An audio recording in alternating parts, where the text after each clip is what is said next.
Olá, estamos começando mais um episódio do Entre Líderes. Hoje tendo o prazer e alegria de receber o Washington Botelho. Olá, como você está, Washington? Estou muito bem, é um prazer estar aqui com vocês hoje.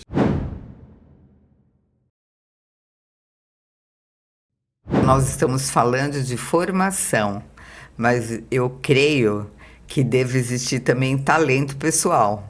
Porque não é qualquer pessoa que vai receber uma formação e pode ocupar um cargo de presidente.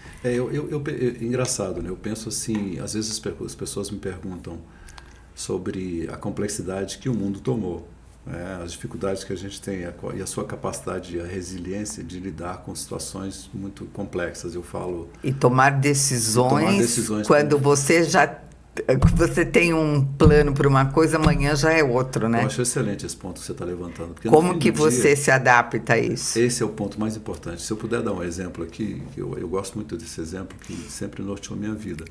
Existe uma diferença muito grande entre você ser flexível e você ser adaptável. E o exemplo seria mais ou menos o seguinte. Imagina que você está... Talvez essa seja uma imagem que a gente consegue ver muito claramente. Você pensa num coqueiro num dia de ventania na praia. E você olha o coqueiro, ele quase quebra, ele vai quase no chão, ele quase verga. Aí depois ele não quebra, mas enverga para um lado, para o outro. Aí veio a calmaria, ele volta para o ponto onde ele está. Ereto. Eu digo que isso é uma lógica de flexibilidade. Mas a adaptabilidade talvez seja a capacidade de você... Qualquer um pode fazer isso, mas acho que é o exemplo de você mudar de posição para você ser menos afetado pelo vento. Você mantém a sua base ética, princípios e valor, que ela está ali. Mas você vai pender menos para um lado e para o outro se você se adaptar ao vento. Então a lógica da vida não é a gente ser flexível, quase quebrar e manter a mesma posição. É você ter a capacidade de pender menos para um lado e para o outro, porque você se adaptou, porque a novidade, o novo mundo, as situações demandam que você seja adaptável, porque no fim do dia é sobre o custo pessoal. Às vezes as pessoas entregam, fazem acontecer, mas vem com burnout, vem com depressão, vem com problemas mentais. Então a pergunta é, o que eu faço para me adaptar a situações novas, à medida em que elas ocorrem, elas mudam o tempo inteiro, mas eu me mantenho fiel aos meus princípios, mas eu me adapto a situações novas. Então, existe um erro de pensar que flexibilidade é eu quase quebro, mas eu mantenho a mesma pessoa que eu sou. Não. Se a gente não se adaptar ao mundo, ao novo, o custo pessoal é muito alto. Tão alto que pode comprometer completamente a sua vida, a sua saúde, a sua capacidade de realização.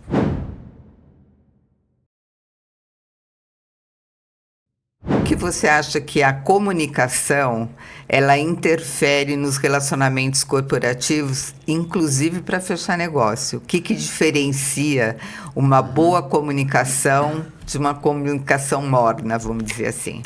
Olha, isso é muito interessante. Eu vou contar uma história que aconteceu comigo, que eu acho que isso reflete. Eu penso assim, se nós prestarmos atenção nas coisas que acontecem na nossa vida, a gente tem histórias maravilhosas.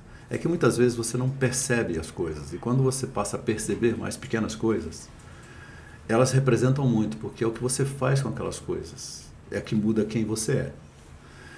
Eu tive uma situação que foi quando eu fui promovido para a posição mais importante na Xerox, que era ser gerente de filial. A Xerox tinha 23 filiais no Brasil. E ser gerente de filial era o seu passo, era a passagem para ser um membro do comitê executivo e um presidente no futuro. Então era realmente um passo, era aquela como se fosse ela era a diferença entre quem ia subir na organização e quem não ia subir na organização. E eles chamavam de livro azul, e eu fazia parte do chamado livro azul, que eram as pessoas que na visão da empresa tinham mais talento para crescer. O meu diretor regional da região Brasília, onde eu morava, onde eu residia naquela época, ele tinha vindo de fora, feito um assignment, tinha sido presidente da Venezuela na época, naquela época a Venezuela era espetacular, né? A gente já viu a Venezuela. Era a Venezuela, muito boa, né? A Venezuela já teve mais do que mulheres bonitas, mais do que Miss Universo, que eles são fantásticos nas Miss, mas era um país poderoso que lamentavelmente não vai bem. E ele me chamou para uma conversa e disse, Washington, a gente vai ter um processo de seleção na matriz. Você participa como um dos nossos high potentials, mas eu queria dizer que suas chances de ganhar são muito pequenas. Olha só que interessante, né? Eu não acho que ele foi maldoso, nunca achei que ele foi maldoso. Eu acho que ele esperava que eu perdesse. Porque nós somos 7% do negócio. O São Paulo é 50% do negócio. Rio de Janeiro é 25%. A matriz é no Rio de Janeiro. Quer dizer, 2 regiões carregam quase 80% do negócio. Então nós éramos muito pequenos e ia concorrer com as pessoas de São Paulo e do Rio. Quer dizer, as minhas chances realmente eram menores. Percentualmente falando. E aí eu pensei, eu voltei e pensei, mas por que não eu? Porque tem uma frase muito interessante do presidente Wilson, ainda da Primeira Guerra Mundial, ele era presidente dos Estados Unidos, e ele sempre disse que muitas vezes as pessoas chegam para você e querem dizer alguma coisa, você pergunta por quê. Eu aprendi a perguntar por que não. E eu me perguntei, por que não eu? Ao invés de por que eu? Porque eu é uma visão crítica sobre você mesmo. Sim. Por que não eu é uma visão construtiva de onde você pode chegar. E eu fui estudar, fui ler, que é uma coisa que eu adoro fazer. E comecei a ver que o meu estilo de liderança era um estilo mais low profile. Eu sou uma pessoa mais low profile. Porque eu gosto de fazer com que as pessoas estejam no palco e não eu. Com as pessoas apareçam e não eu. Eu sou do estilo de liderança servidora. E a Xerox era aquela empresa que os líderes chegavam nos lugares, faziam aquele barulho. E eu pensava, se eu for fazer isso, eu não vou ser eu mesmo. Eu vou ser um líder fake. Então eu não conseguia me adaptar àquele estilo. Mas eu consegui desenvolver as fortalezas do meu estilo. E comecei a descobrir que haviam líderes excepcionais no mundo que eram pessoas que faziam mais no bastidor, para as pessoas fazerem, promover as pessoas, dar vida às pessoas, dar visão às pessoas. Isso fazia com que eu tinha as pessoas conspiravam ao meu favor. E me preparei, e no fim do dia eu fui escolhido. Eu fui escolhido como o melhor. Numa competição de 24 pessoas, eu fui escolhido como o melhor. E eu comecei a descobrir, peraí, eu vou encontrar a minha forma de comunicar, eu vou encontrar a minha forma de lidar com as pessoas do meu jeito. Então aí vai uma coisa para vocês que estão nos escutando. Você tem que encontrar o seu estilo de liderança. Não tenta copiar ninguém. Todo líder pode ser bom, todo líder pode ser ruim. Depende de como você encontra o seu estilo de comunicação, seu estilo de relacionamento com as pessoas, como é que você lida com essas variáveis, vai fazer de você um líder genuíno. Essa é a palavra mais importante, que muitas pessoas tentam ser quem elas não são, e quando você tenta ser quem você não é, você não consegue passar sinceridade na sua comunicação. Então acho que para mim talvez seja um maior exercício. Eu aprendi a encontrar o meu estilo, e recomendo às pessoas que encontrem o seu próprio estilo, para você poder ter sucesso em liderar pessoas.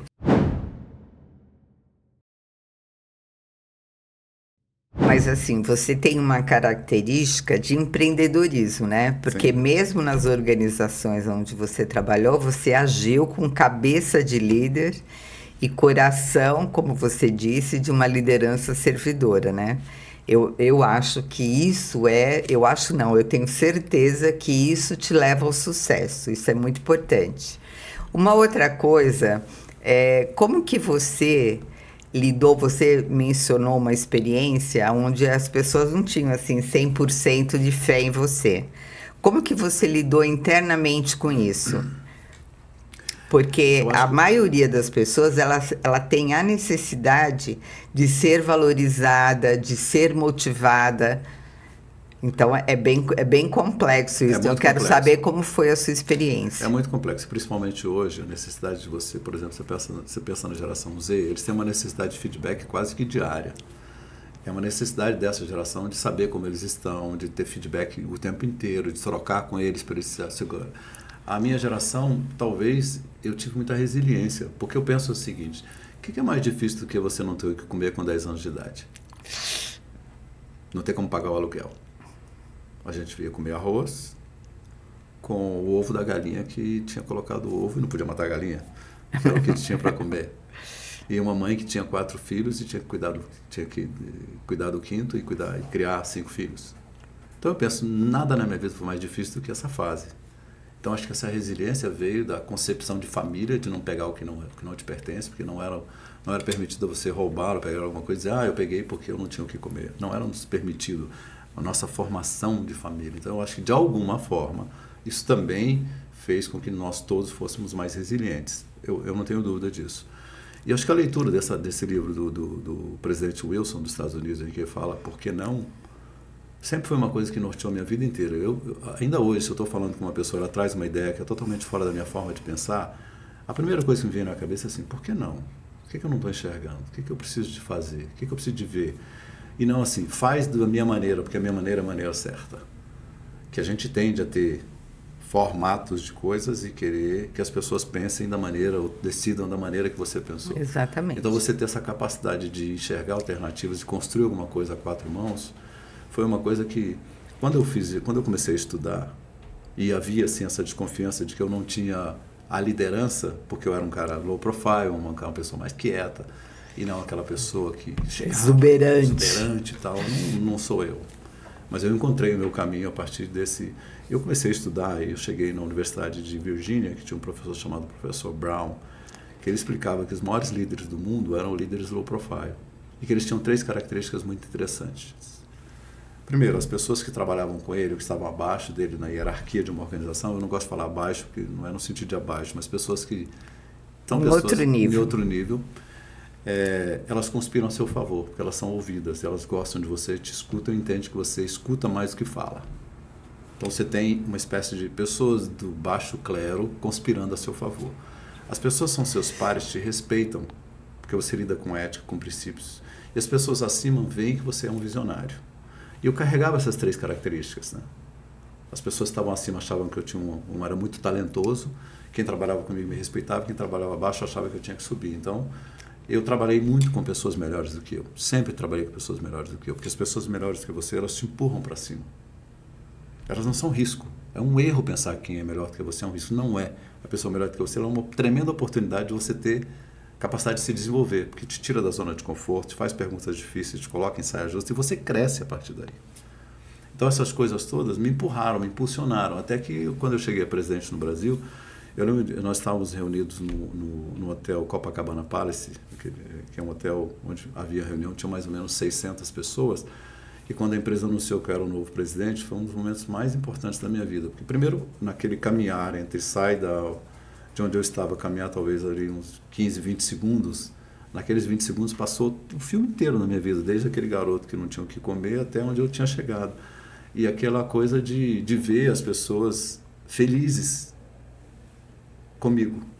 Então, naquele momento eu tive certeza de que o caminho que eu tracei para mim e como eu me encontrei no meu estilo de liderança fez de mim chegar onde eu tinha chegado. E eu não precisei de me corromper, eu não precisei de mudar aquilo que era o valor mais importante. E, sobretudo, eu pude me encontrar numa estrutura, no meu processo de aprendizagem de ser um líder. E assim, felizmente, foi quando eu cheguei pela primeira vez a presidente.